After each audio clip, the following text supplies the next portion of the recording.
এটা কথাটো মই সজোৰে কম, যিসকলে বনাঞ্চলত থাকে, যিসকলে পিজিঅত থাকে, সেইসকলকতো আইনে থাকিবলৈ নিদিয়ে। গতিকে সেইখিনি মানুহকহে উচ্ছেদ কৰা হৈছে। চৰকাৰখনে কোনো এনেকুৱা এটা গৈ জেগাত উচ্ছেদ কৰা নাই, য'ত নিজৰ ব্যক্তিগত মাটি, সত্তা মাটি, তাত গৈতো হিমন্ত বিশ্ব শৰ্মা ডাঙৰীয়া চৰকাৰে কাকো খেদা নাই। কিন্তু যি নিয়ম আছে, দেশৰ আইন কানুন, আমাৰ ন্যায়ালয়ে যিটো কয় যে যদি ক'ৰবাত বনাঞ্চলত মানুহ আছে, ভিজিঅত মানুহ আছে, গভৰ্ণমেণ্ট মাটিত মানুহ আছে, তেওঁলোকতো উচ্ছেদ কৰিবই লাগিব। এই ক্ষেত্ৰত আমাৰ যি কৰিবলগীয়া আমি সেইটো কৰিম। পূৰ্ববংগীয় যি মুছলমানৰ কথা কোৱা হৈছে, তেওঁলোকৰ যি আগ্ৰাসন, সেই আগ্ৰাসনত কিমান চাওক, অসমৰ ডেমোগ্ৰাফিক পৰিৱেশটোতো আপোনালোকে জানেই। ধুবুৰীৰ কথা ধুবুৰীৰে মানুহ, সাম্প্ৰদায়িকৰণ নকৰোঁ, আপোনালোকে তেনেকে ভাবি লয়, তেনেকে নাহাৰিব। কিন্তু ইয়াতে কেনেকে পৰিৱৰ্তন ডেমোগ্ৰাফি মোতকৈ আপোনালোকে ভালদৰে জানে।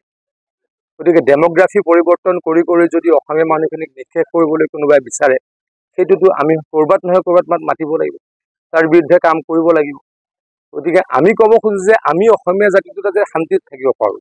মই আচলতে মানকাছাৰলৈ যাম। তাতে এটা জেগাত বেয়াকৈ গৰাখহনীয়া হৈ আছে। যোৱা 15 দিন ধৰি আমাৰ ডিপাৰ্টমেণ্টে তৎপৰতাৰে কাম কৰি আছে। এইটো এটা বৰ্ডাৰ ৰোড।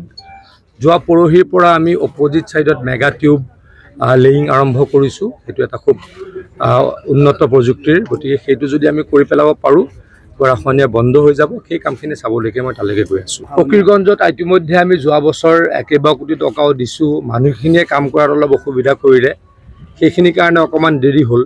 সেই কামখিনি সম্পূৰ্ণ হোৱাৰ পাছত বাকীখিনি কামো আমি লাহে লাহে আৰম্ভ কৰিম। তাতে এটা খুব গৰাখহনীয়া হৈ আছে, বৰ্ডাৰ ৰোড।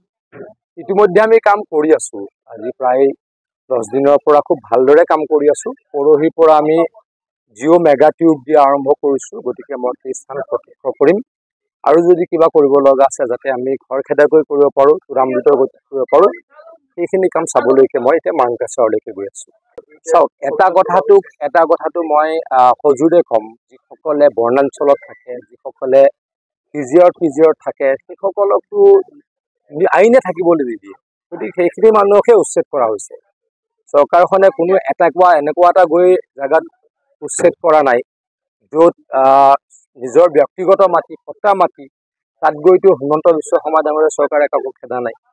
কিন্তু যি নিয়ম আছে, দেশৰ আইন কানুন, আমাৰ ন্যায়ালয়ে যিটো কয় যে যদি ক'ৰবাত বনাঞ্চলত মানুহ আছে,